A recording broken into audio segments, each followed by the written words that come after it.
this week on Wind Tunnel. My guests include 18-year-old Dylan Zampa. White flag is in the air. One more time around for Dylan Zampa to pick up late model feature win number 8. A West Coast late model ace burning up the Cali short track scene. I want to make it all the way up if I can, but currently we're kind of stuck financially running the pro late models, which I'm super happy with. IndyCar and Indy 500 champion Simon Pagenaud. Less than half a mile. Simon Pagenaud sweeps him up the main and wins his main at Indy 500. Who's hunting for his and his Meyer Shank Racing team's second Indy 500 title. I'm loving life, loving working with Mike Shank Racing. Mike Shank is absolutely awesome as a team owner. And Noah Gregson, part of Dale Earnhardt's Junior Motorsports Xfinity program. Noah Gregson wins it at Talladega Superspeedway. Ready to chase for this year's Xfinity title. You know, I've kind of honed my craft, and now I get to the racetrack and I know the feeling that I need out of the car. All that and, of course, our weekly racing update. So buckle up and tighten those belts because Wind Tunnel is here. Welcome to Season 2 of Wind Tunnel. Wind Tunnel is brought to you by Advance Auto Parts, the official auto parts retailer of NASCAR. Here's your host, Jack Arute.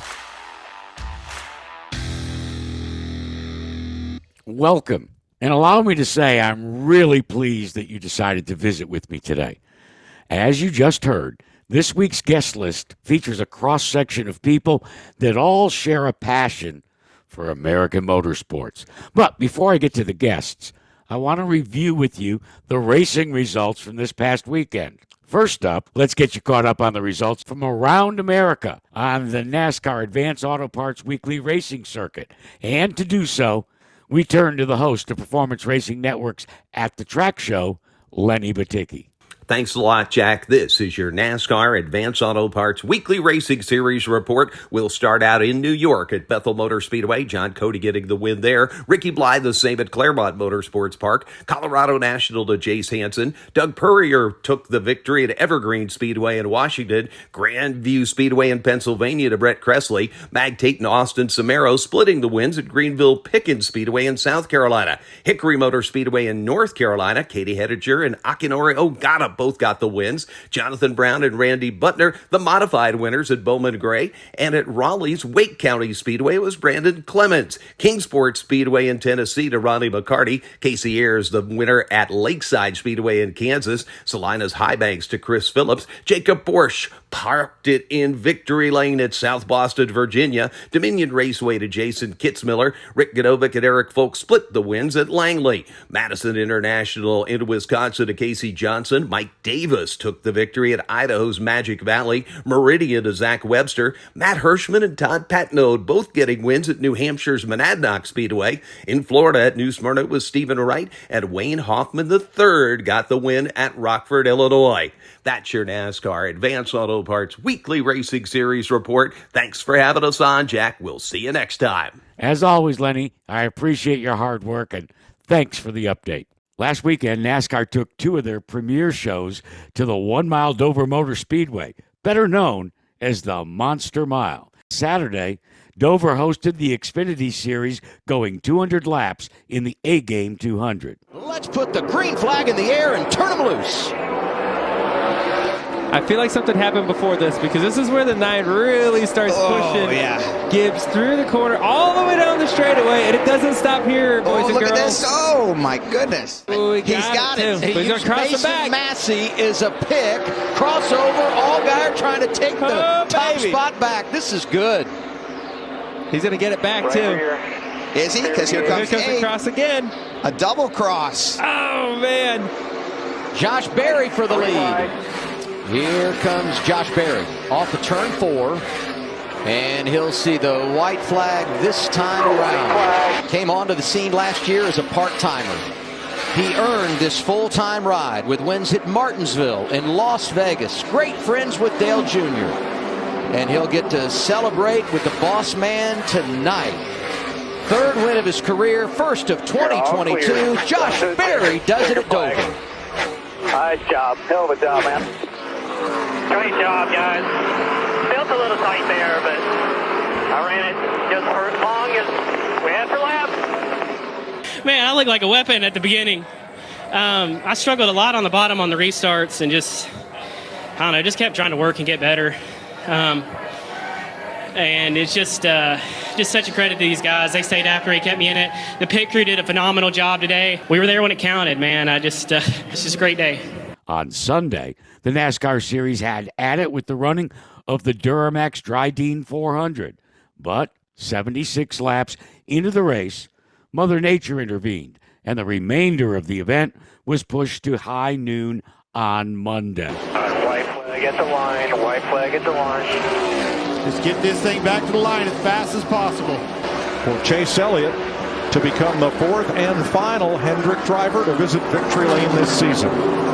Was fastest in practice. Once that 9 car got in the lead, proved to be the fastest in the race as well. Kyle Busch led the most laps today, 103. But Chase Elliott and his Hendrick Motorsports Camaro going to lead the last one. Yeah, boys. Caution's out, checker flag. Caution, checker, Martin Truex.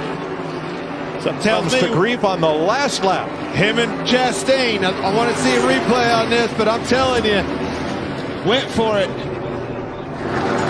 Digging it today. Great The effort. white flag had already waved. Elliott came to the line, gets the win. It's the 14th career win for second-generation star and series champ Chase Elliott. He won at Road America last year, 26 races ago. It's his first oval track win in 46 starts. And his first win of the season, where he becomes the 9th different driver to win in 11 races this year. Had some tough races over the last, 4 or 5 months, and just great to get Hendrick Motorsports back to victory lane. Just so proud. This one means a lot in a lot of different ways, but just appreciate all the effort. Been a fun day, and we're certainly going to enjoy it. Like I told them after the race, those guys, they've been deserving of one for a while. So glad we can get across the line first, and we'll enjoy it for a few days and go to work next week. No rain, though, in Birmingham, Alabama on Sunday, as the NTT IndyCars renewed their annual appearance at what is considered the Augusta National of Road Courses, Barber Motorsports Park, when they ran the Honda Indy Grand Prix of Alabama. And Darrell McLaren SP's Pato Award put an end to Team Penske's early season dominance. A 21 and a 22-year-old on the front row, leading the champion to green, and the two-time Scott McLaughlin is in there as well. Let's go. Green flag this time, you bet. Racing at Barber Motorsports Park, and VK will go down into turn 1 first. Oh! Herder runs off and loses that battle. Oh, that is a big move right there. That is one of the fastest corners in IndyCar on the circuit for Colton Herder to pull off the outside move on his teammate Romain Grosjean. Let's ride with fast hands, the Ninja Award. You see the green lights on the side of the dash. Deep into turn 5. Round the outside of VK. What a move from Pato Award. And was that the winning move of the race? Brilliant stuff from Award. Absolutely sent it, and it paid off. Pato Award, who had a frustrating start to the year here at Barber Motorsports Park. He's going to win again, but for the first time here, Pato Award. Checker flag, baby. The Ninja Nice drive. is back. Excellent job. Well he deserved. wins at Barber Motorsports Park to keep Chevrolet's amazing run going. Taylor told me that we're fighting for the win when we almost got him in the pit stop. So I said, no, this is the chance, man. It was so tough to follow just because it's such a fast and flowing circuit. So I knew if I would have the opportunity, it would have been right then and there. So I got on my button and got around him into 5. And you know, I knew if we would get into clean air, we could kind of control the thing. So once we did that, it was, cruise to victory lane. Award also put an end to speculation about his future when he revealed that significant progress has been made with Team McLaren for his services in the future. Man, it sucks to be at war within your own team, right? So I'm glad that there's been very positive talks for the future. And man, I wanted to do it for these guys. I wanted to do it for Aero, for Aero McLaren SP, Team Chevy. They've swept this year so far, so I think it's great for them. And yeah, man, I was tired of being 10th and 11th and 5th, so I said, let's get a win under our belt so we can claw our way back into this championship fight. On the West Coast, the IMSA WeatherTech Series took their show to Laguna Seca Raceway for the running of the Monterey Sports Car Championship. Final corner, Blomqvist, he's not close enough. If Philippe can just keep it straight, he does coming off of the corner. Here it is. Konica Minolta Racing wins at Laguna Seca. Acura 1-2, exactly what they needed. Pfaff Motorsports in GTD Pro, they take first place. Tower Motorsport wins at Laguna Seca. And there's the birthday boy, Jan Halen, the Belgian for Wright Motorsports. They engineered a win for a different team yesterday. Today, Wright Motorsports backs it up with victory at Laguna Seca in IMSA. And now, we've gotten you caught up on all of the exciting action from this past weekend. Coming up after the break. Start your engine!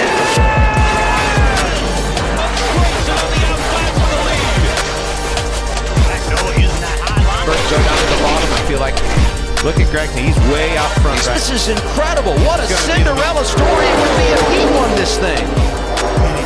He's got a chance at it. There's not a lot of energy right now. They need to reform. And there's a crash. Very reckless, Tony. Will we keep the green out or will they throw the caution? No caution yet for now. They're racing back. Gregson leads. Yellow is out. They're coming off of turn 4. There's the caution flag. It's over at Daytona. Stay where you are because there's plenty more to come on Wind Tunnel after this timeout. Hey, car lovers. At Advance Auto Parts, we have what you need to keep your car running all season long. So if you enjoy getting ahead of the curve when it comes to taking care of your ride, Advance Auto Parts has everything to keep your ride on track to reach the victory lap. Because you can trust the team at Advance Auto Parts to assist you in finding what you need at the right price. Stop by Advance Auto Parts, where you're always number one. This is how we advance. Welcome back to your podcast home for motorsports conversation.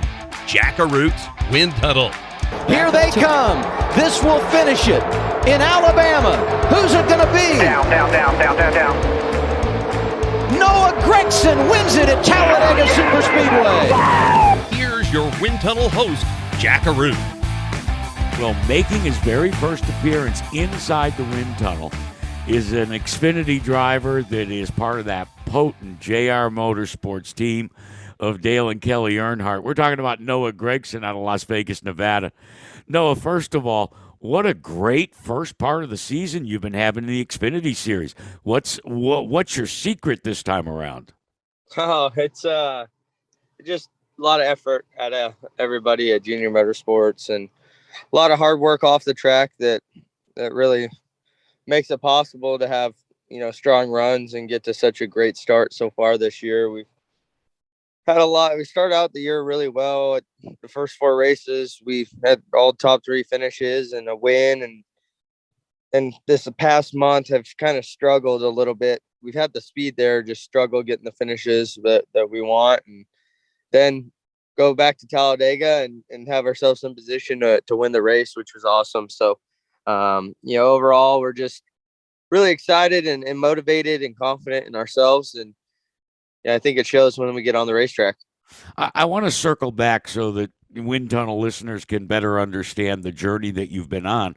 Coming out of Las Vegas, Nevada, starting like a lot of guys and gals, at the Bandoleros level, at the short track there at the Speedway, and then moving up the ladder. Am I correct? As I read through your resume, you literally have competed in every rung of the ladder, from Bandoleros all the way up now, even driving for Beard Motorsports at the Cup level. Did you miss any along the way, Noah? I don't think so. I mean, we run Bandoleros, Legend cars for 2 years in Vegas, and then I guess I kind of skipped the late model scene a little bit and went straight to the K&N series, which is now the ARCA West series, and did that, and then still sprinkled in some late model racing in there, and then have been racing late models really ever since 2015 or late 2014. So with that being said, it's definitely been quite the journey, but it's taken a lot of commitment and sacrifice, and a lot of sacrifice from a lot of people, that work so hard to help us get to this point. And then ran in the truck series and then Xfinity series full time now for this is my 4th year in Xfinity, and then we're doing a part-time cup schedule as well. So yeah, I've definitely raced a lot of things, and it's been pretty crazy how fast it's gone. I guess I kind of got a late start with my racing career starting at 13 years old, but at the same time, I've kind of adapted to the driver I am now and have learned a lot. So grateful for the opportunity that we've had. Does the learning ever stop, Noah? Never, ever. So what would you say? Because I notice a huge difference. For I'm going to dismiss year 1 in the Xfinity series because, like a lot of rookies, you're just trying to get the lay of the land.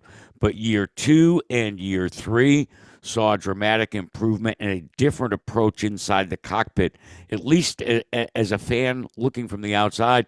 And then from last season to this season, you're still pretty damn young for me to say you are a seasoned veteran, but you are, and your style of driving and the way you approach misfortune or, a curveball being thrown at you, seems to me you react a little bit differently. Yeah, I think with maturing over time, maturing as a person, maturing behind the wheel as well, all that, it's definitely something that I've grown a lot over the years, and have kind of honed my craft. And now I get to the racetrack and I know the feeling that I need out of the car. I know where the different bumps and the cracks and the seams and just everything about these racetracks now with the experience that I have. So gaining that experience, it takes time, and that's what's challenging about stock car racing. It's not like you're playing basketball where you can go to any gym across the country and it's the same 10-foot hoop, and same free throw line that you can shoot on. You have to adapt to these different tracks, and you have your strong tracks and you also have your weak tracks as well. But we're starting to really hone in our craft, and we've won different kinds of racetracks, which is good. We're starting to run really good on the mile-and-a-half stuff as well, and haven't gotten a mile-and-a-half win in the Xfinity series yet, but we're really close, and just really excited to see where we can keep growing and go in the future. There's a lot of your peers that dedicate their lives 110% to the world of motorsports in hopes of finally making it to the ultimate, the premier level of NASCAR. And yet, for Noah Gragson, it strikes me that you have been very successful, and I'm wondering just how hard you had to work at it, to not let auto racing consume you. You haven't forgotten your friends. You have people that are, shall we say, not inside the garage area that you give the shout outs to now and again. And how important is it to have that little bit of private life where you can be a 20-something and go out with your buds and raise a little hell? Yeah, I think for me, I'm super passionate about racing, and I mean, I think about it all day, every day, but at first, I guess some point it does consume your life, and you have to have it consume your life in a way. But at the same time, it's good to have kind of your separate friends that are outside of racing to give you a little bit of a break from it. So yeah, it's definitely a full-time job, all hours of the day, all days of the week. And with that being said, it's definitely refreshing to, get out to Las Vegas over the off season and get to see my friends and family out there and just get a little break from it and relax and whatnot. So with that being said, it's definitely a fortunate opportunity that we're in to be able to race full time in the Xfinity series, and definitely a full-time job. But at the same time, I'm super passionate and I love racing. I think about it each and every day. It's well documented that, you know, when you were moved from Las Vegas and were out there on the island that is known as the epicenter of NASCAR in the Charlotte, North Carolina area, had to get tires on your car. You had to do a lot of mundane things like that. But the one that I got the biggest kick out of is when you revealed to us in a previous visit on Sirius XM NASCAR radio that you are a bulk shopper. Yeah.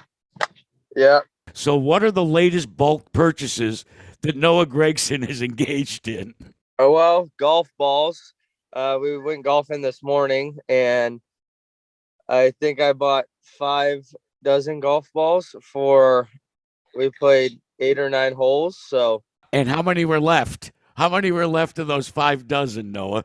Not many, maybe a dozen. So I'm normally a golf ball per stroke kind of guy, where I lose them typically. But yeah, we probably played better than I thought. We only needed 4 dozen for 9 holes than the 5 dozen I thought. But toilet paper, I go to the grocery store quarterly, I'd say, and just try and get toilet paper, paper towels, a lot of packaged food that doesn't really go bad, like Top Ramen and like ramen noodles and stuff that expires, you know, quickly is not something for me. I just don't really like going to the grocery store and doing all that stuff. A lot of Tide Pods too.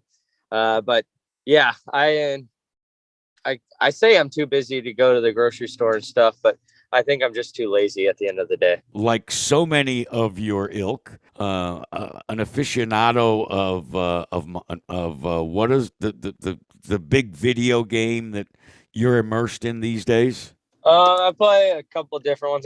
I like to play most recently Madden, which is a football game, and then I like to play the dirt bike game Supercross, and a little bit of Fortnite and PUBG Mobile as well. Describe for my listeners what your Fortnite character looks like. I think it's like a guy who looks like the Grinch with like a crazy little pickaxe thing that he's got too. So it's they're definitely wild characters on there for sure. We appreciate your stopping by here on the Wind Tunnel. Continued success for you and your team. You realize now that you're rapidly becoming the alpha dog up there at Junior Motorsports.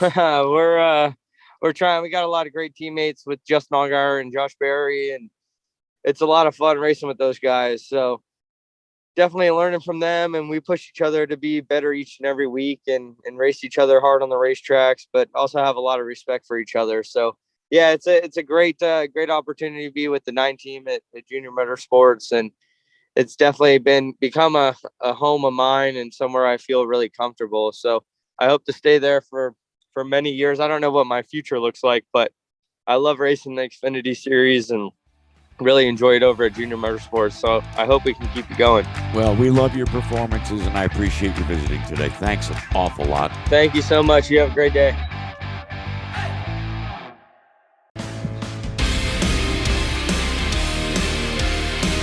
Coming your way after the break. We are the ones at the top of the mountain, tighten the buckle. White flag is in the air. One more time around for Dylan Zampa to pick up late model feature win number 8. Dylan Zampa is your winner. You'll meet a NASCAR short track hero when we bring you this week's Advance Auto Parts Victory Lap. Hey, car lovers. At Advance Auto Parts, we have what you need to keep your car running all season long. So if you enjoy getting ahead of the curve when it comes to taking care of your ride, Advance Auto Parts has everything to keep your ride on track to reach the victory lap. Because you can trust the team at Advance Auto Parts to assist you in finding what you need at the right price. Stop by Advance Auto Parts, where you're always number one. This is how we advance. Man, this is for all those guys. There's a ton of them out there that are like me, that have won here and all these great short tracks around here. We can do it. We just need the opportunities. Today proved it. Yeah, it's a short track, but it's still damn hard to win here, and we did it. They are hometown heroes, drivers who put their passion on the line in front of their friends. Here we go. 3-1. Got Sellers up in the marbles. Halfway home in this one. Off turn 4, he heads for the checkered flag. They're 3 wide in 2 different rows. Buckle up and hold on tight. Time now to focus the spotlight on hometown heroes with this week's Advance Auto Parts Victory Lap. Brought to you by the NASCAR Advance Auto Parts Weekly Racing Series, driving local racing in local communities forward. Dylan Zampa sweeps the Bearco Redwood late model twins here at All-American Speedway. Well, joining me today and taking the victory lap from Advance Auto Parts is a young man who is tearing up the West Coast, driving late models. It's Dylan Zampa, and Dylan, getting the bug for racing. When did it start for you? It started when I was about 5 years old. I started running quarter midgets, and I ran those for about 8 to 9 years. Won a couple championships. Went back east a couple times. Won down there, and then moved into a legend car when I was about 13, I think, and then ran those for about a year. Didn't have too much success in those, but I was just a young kid racing those. So then I moved into a junior late model and ran those for about a year. Won a couple races, ran against Jesse Love, Joey East, Tanner Reif, a lot of those guys that are running ARCA now.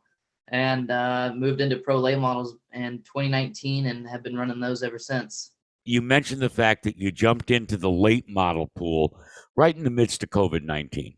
How difficult was that? I don't think it was too hard. I ran at Madera Speedway in 2020, and Kenny did a really good job at getting the race program started. We were a couple months off for about 4 months, 5 months it was that we were off. So to finally get back racing in the middle of 2020 was a really big accomplishment for a lot of the racing career.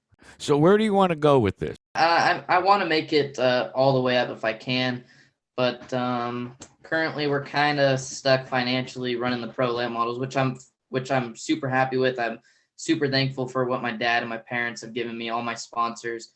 You know, they've devoted a lot of time and effort into me, and to be winning around California is just a big accomplishment to me, but I definitely want to move up the ranks, and I get to do that on May 21st. I get to run my first super late model race, so I'm super excited for that, and we'll see where my racing career takes me from there. Have you tested a super yet? No, I have not. I will be showing up on Friday and practicing. We couldn't find a test day, so that sucks a little bit, but we'll see what goes. Let's talk a little bit though about what being selected as one of the Alan Kawicki development drivers has done for your career. It just meant a lot, and I wanted to, even though I came up one spot short, I wanted to do it again to get that one spot back and to push myself even more than I did the last year. So it means a lot to me and my family, and it just means a lot to me and my sponsors also. Dylan, talk to me a little bit about when you're inside the race car. I have some driving experience, and the thing that I always marvel at is, yes, you got to be physically fit, but more importantly, at the end of a good, hard race, you're mentally drained as well, are you not? Most definitely you are. When you get out of the car and you have to do like an interview or something, you kind of have to give yourself a second to regroup. You can't instantly jump right into the interview, because then you'll just kind of start stuttering and you won't really know, because your mind is still spinning. So usually when I get out of the car, I like to take a second, talk to my crew members, and just kind of regroup a little bit, and then get into an interview. All of us, when we have a career dream, we try to pattern ourselves or use somebody for us to pattern ourselves after. So who is it that Dylan Zampa wants to pattern his driving style like? I think I would consider myself kind of more like Dale Jr. He's more on the conservative side. He doesn't like to get into people very much. If someone gets into him, he doesn't even still like to retaliate. He likes to kind of hold back, and that's kind of how I am. I work on my own race car, so I don't like to get into anybody, because then I'm the one that has to fix it. So I like to stay conservative, and if someone roughs me up quite a bit, then I kind of have to deal with it. But I like to consider myself kind of like Dale Jr. a little bit. Tell me a little bit about the West Coast short track scene. I mean, we know like All-American Speedway. I know that very well. I know Irwindale. Kevin Harvick always talking about Kern. But from your perspective, there's a lot of drivers that tow as far away from Utah to Colorado that compete on a regular basis. It seems to me like it's pretty healthy. Yeah, I mean, the racing out here is very competitive. A lot of guys like to race good and hard. A couple door bangs every once in a while, but really good hard racing. Everyone's very respectful, and everyone's very respected out here on the West Coast. Jeremy Doss is one of them. He also ran for the Kawicki Driver Development Program in 2019, won it, and I kind of look up to him a little bit as well. I raced against him last year. I came up one spot short in the championship to him. But I'm looking for a Kawicki championship this year, not so much a series championship. So just going out to every racetrack I go to and looking for a win, not looking for points. Well, you got the season started off pretty good when you scored that double at the opener at All-American. Yeah, no, we had good speed on Friday, and come Saturday morning during practice, we struggled a little bit. The ARCA cars put down a lot of rubber for that track, and we run these little 8-inch 970 Hoosier tires. So when you would throw it in the corner going 95 miles an hour with those little 8-inch tires, they don't hold up very well. So we got to work right before qualifying, and my dad put together a really good rocket ship for qualifying. Qualified fast time for the second time in a row at Kern. So we felt good going into the race, but it seemed we pulled the 7, so we didn't have the best luck on the car draw. And everyone just seemed to be super free getting into the corner. The tires just weren't sticking on the track. So we had a halfway break at 40, and my dad made a really good adjustment, and we worked our way from 7th up to 3rd at one point, and we're challenging for 2nd, and on a restart got hit from behind and caused me to lose 6 spots, and I managed to work my way back up to 6th place, so I was happy with that, but I was disappointed. I let my crew and my dad down for sure, so I take a little bit on my part, but we'll get it regrouped, and we'll be back at All-American in 3 weeks. Let's talk about your circle of friends. Yeah, I have a couple buddies that help on my race car. One of them being he's my tire guy. He actually doesn't race asphalt, which is surprising, but he does the tires, and he does a phenomenal job. He races dirt sprint cars, actually, and I go out there and I help him every once in a while. So to be on dirt was a little weird at first, but I kind of got used to it. Kind of felt like my second home. I hope to race dirt one day. I see a lot of the NASCAR drivers racing dirt. I think it's just a good trait to race both sides. It helps with figuring out what the car is doing. It can really good car control. That's one of them. Kyle Larson, you see him get hit. He does some of the craziest saves. So if I could race dirt, I would definitely want to. So what's ahead for the rest of the year? Just chase that Kawicki championship, as we like to call it.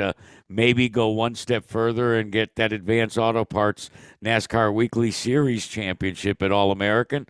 Yeah, All-American's a really good racetrack. Stephen Blakesley does all the PR for them. He's a really great guy. He's really good to work with. He knows his stuff with PR and all that stuff. So racing at All-American Speedway is just a really great track, really great atmosphere. The crowd that comes out, they always get a really big crowd. And when you're doing that Polish victory lap and you take your helmet off, you can hear the crowd cheering. It's like one of the best feelings ever. So to know from where I started, when I first started racing there, no one knew who I was, to now half of the grandstands is cheering for me. So I always love going there, and I'm excited to go back in 3 weeks. Well, we're excited to watch your career as it begins to soar. We'll stay in touch with you, and congratulations on being selected to take an Advanced Auto Parts NASCAR Weekly Racing Series victory lap today on Win Tony. Thanks for joining me, my friend. Okay, sounds good. Thank you. Thanks for having me on, Jack. You've been listening to the Advanced Auto Parts Victory Lap, brought to you by the NASCAR Advanced Auto Parts Weekly Racing Series, driving local racing in local communities forward. Coming up after the break. Into the home stretch, less than half a mile. Simon Pagenaud sweeps him up the May and wins his maiden Indy 500. There's more wind tunnel to come after this timeout.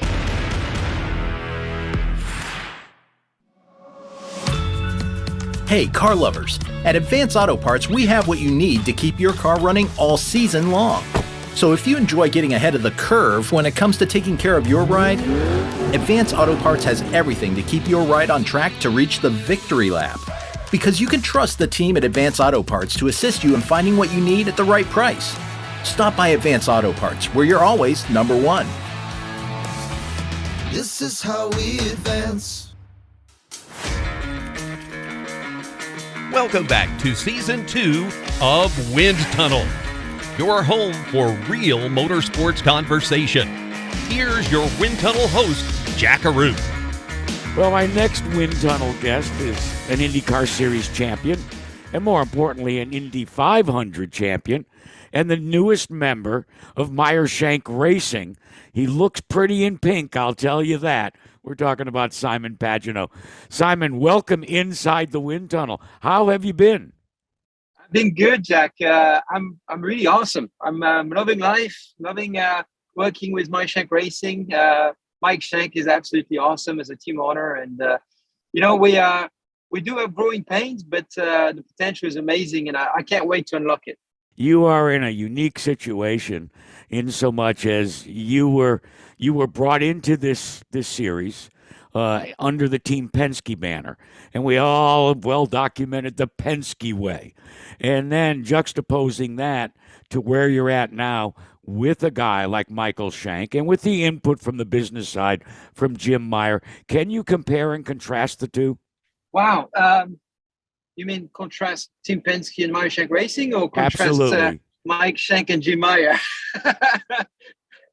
Yeah, I'd love to talk about that, because those two, it's a really dynamic duo, and it's really interesting. Obviously, Mike is doing an amazing job with the race team. When you see the growth that it's going through right now, I'm really impressed with their ability to find ways and run the sports car program, run 2 IndyCar full times, and having such great partners like SiriusXM, AutoNation, Arctic Wolves. We have such great support from Honda as well. They want us to succeed, and it feels like a win-win situation. It's hard to contrast with Team Penske, because Team Penske has 53 years of experience, and we only have 3 years of experience in IndyCar. So there's a lot to learn, but there's already been a lot of success with 24 Hours of Daytona win, Indy 500 last year with Elliott.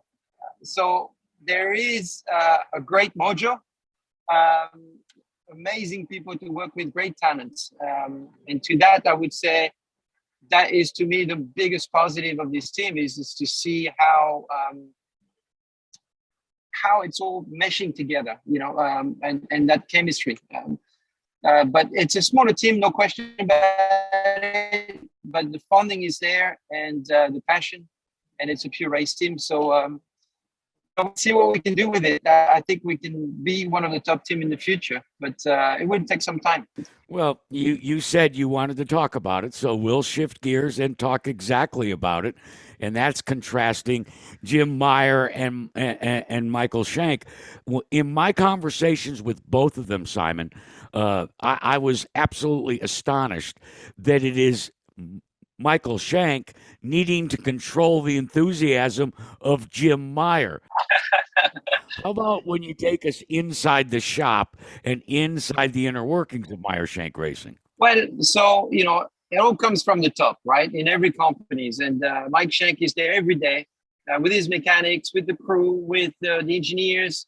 Every day he's in every meetings, every phone calls, every Zoom call that I do with my engineers or with my crew, and he's there always in the background, just observes. And he always wants to do better. He has zero pretension, zero ego, just wants to do better, wants to be the best. He has a huge passion for the sport, which is really awesome to see. We're very similar in that way. We're very passionate about IndyCar and racing in general. And when comes Monday, it's more like, geez, I wish we did better. I wish we did this. I wish we did that. But it's really good for the next one. And then you have someone like Jim Meyer, who also loves the sport and really has a huge passion for it, seeing his involvement. But what's interesting is I get to know him as the race fan, but I also get to see him as the businessman. And obviously, we both know, he's had a tremendous success in his business world. And when he goes into business mode, he's a completely different man. And he reminds me of Roger Penske in certain ways. But obviously, he has a vision for the race team. And that's really what I was attracted into. He's got a vision for this team for the next 5 to 10 years. And that's really the way to go about it to me. That's what attracted me to the team. Shank shared with me a while back he had a chance to look at Meyer's cell phone and all of the contacts. And it's from presidents to CEOs, you name it. So I'm asking you, have you ever had a chance to find out from Jim if maybe, just maybe, he has President Macron on speed dial somewhere in that contact list? I haven't asked him, but I know he worked in France for a while. He was a CEO of, I believe, Thompson Company, and he was based in France for a while. So he has good stories about France and how much he enjoyed his time there and how it was to navigate through the business world in France, which is obviously a very different political environment. He's got great stories, and honestly, I've really enjoyed to be listening to it. Simon, it's almost as if your enthusiasm has been reignited and renewed. Not that you were unhappy at Team Penske, but like any professional athlete, eventually that door is going to close. I'm not calling it burnout, but I think you know what I'm trying to say is the sameness of it maybe doesn't get you as excited. Now, all of a sudden, a new shop, as you say, commitment to the IMSA WeatherTech sports car program, the Indy 500, the opportunities that you have before you, and the ability to provide valuable input in growing the company. You're on fire, my friend. Thank you. I appreciate it. I do feel a bit younger. I do feel like my motivation's been restored. Honestly, it has nothing to do with being at Team Penske before for 7 years. I mean, yes, it's a long time in racing, but I had the great success with them to win the Indy 500, the championship. And honestly, I'm a technical guy, and I also have management skills that I wasn't able to use at Team Penske because they were fully ready to go, and it didn't need some of my skills. Over time, I grew fond of those skills and wanted to use them. And when I discussed this with Mike and Jim, I realized I could do that with their team. And that's what is really interesting to me. It's kind of a second chapter in my career now, where I get to be involved a lot more in everything, in management, in thinking about the future with who we're going to hire, development of the race car, things that, I couldn't do in the past. So this is really interesting, and it's gives me a lot of enthusiasm. Hold on. I'm trying to get my arms around this thought. Simon, you're expressing this interest in the business side and management, et cetera. Are you telling me that at the Meyer Shank Racing new shop, there's an office for Simon Pagenaud, and that periodically you show up with a briefcase and a suit and tie? I guess if I ask for an office, I'm sure I could get one. But, I kind of go from offices to offices when I go to Ohio, Pataskala, to discuss, the previous race, the next one, in the future. But I love to be involved in performance analysis. It's one of my passion, and I just love it. So everything I've learned through the years, not only with Team Penske, but with Team Peugeot, back in France, with Highcroft, with the Parent Motorsport, I've learned so much. And all that knowledge now I can use. I can help the team understand how we could, how the big teams tackle it and how we will tackle it in the future. So it's just bringing a wealth of experience that they welcome. So, I feel very relevant for that reason, and it's fun. With your international background, I want to step away for just a moment and make use of it. The New York Times recently published an article. We all in the IndyCar nation know the desires of Andretti Autosport to enter the Formula One circus. You know, we've got drivers like Colton Herta that have been signed to a testing contract.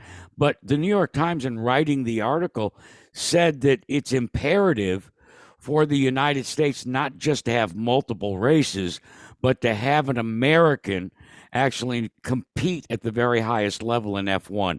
When you look at the big picture, Simon, internationally, how important do you think that is? And what effect do you think it could have on the world of IndyCar racing? It's an interesting question. I think, it would be great for Formula One to have an American driver. And I think, Michael Andretti was that guy in the past. And I wish he had a longer career in Formula One. He definitely deserved it. When you think about Colton Herta, I think right now is the best candidate for it, and I hope it happens for him because he deserves it. He's young, he's fast, and he deserves to show his talent in a Formula One car. Now, it'd be a shame to lose him on the IndyCar side because he is a tremendous driver, and it's good to have some youth as well. The youth against the veterans fighting, I think, is what people are interested in right now. But for American racing, I think it would be fantastic. For the fans, it would be fantastic for F1. For us, IndyCar, it would be a shame. I think it would be a loss. But it will also allow people to understand the talent that there is in IndyCar and see how well he will do in F1. Finally, I got Elliott to admit on Wind Tunnel that he dyes his hair to keep it black. He says he can't do anything about the receding hairline. Please, Simon, be honest with me. Yes. The dye job has not come to Simon Pagenaud as of yet, has it? No, willpower swears I do, but I do not. I don't need to. I'm so young that my DNA is actually staying at 25 years old. So, no need hair dye yet. I don't know if I'd have to do it. If I was in Elliott's position, I'd probably do it, yes. But I don't need to, so thank you. Well, that's good news. That's great news. Hey, it's even greater news that you were able to carve some time out to visit with us here on Wind Tunnel. Continued success coming up on the horizon. The greatest spectacle in racing, the Indianapolis 500. Go get number 2, my friend.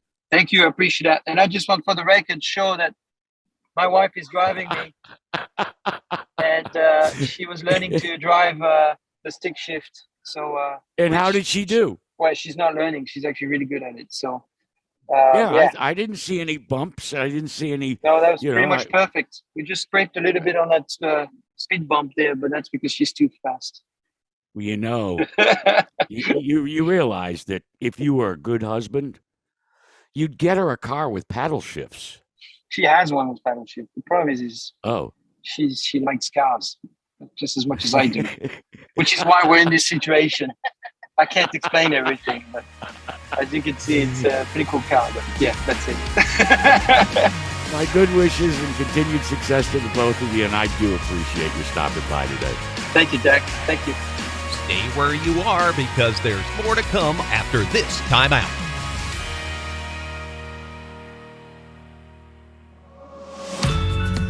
Hey, car lovers. At Advance Auto Parts, we have what you need to keep your car running all season long. So if you enjoy getting ahead of the curve when it comes to taking care of your ride, Advance Auto Parts has everything to keep your ride on track to reach the victory lap. Because you can trust the team at Advance Auto Parts to assist you in finding what you need at the right price. Stop by Advance Auto Parts, where you're always number one. This is how we advance. Our time this week has come to an end, but I hope that you enjoyed this week's guests, Noah Gragson, Simon Pagenaud, and Dylan Zampa. Wind Tunnel will return with another new episode next week. Hey, by the way, help us grow the show, won't you? Pass this podcast link on to your friends and followers so that they too can enjoy this series. Until next week, I'm Jack Arute. I'll see you then when we crank up the Wind Tunnel yet again. You've been listening to Jack Arute's Wind Tunnel. Wind Tunnel is brought to you by Advance Auto Parts. the official auto parts retailer of NASCAR. And follow us on our social media, Twitter, Instagram, Facebook, and LinkedIn. And be sure to subscribe to Wind Tunnel's YouTube channel, where you'll discover bonus content. I'm Lenny Baticki of Performance Racing Network's At the Track Show, saying thank you for joining us today. See you again next week.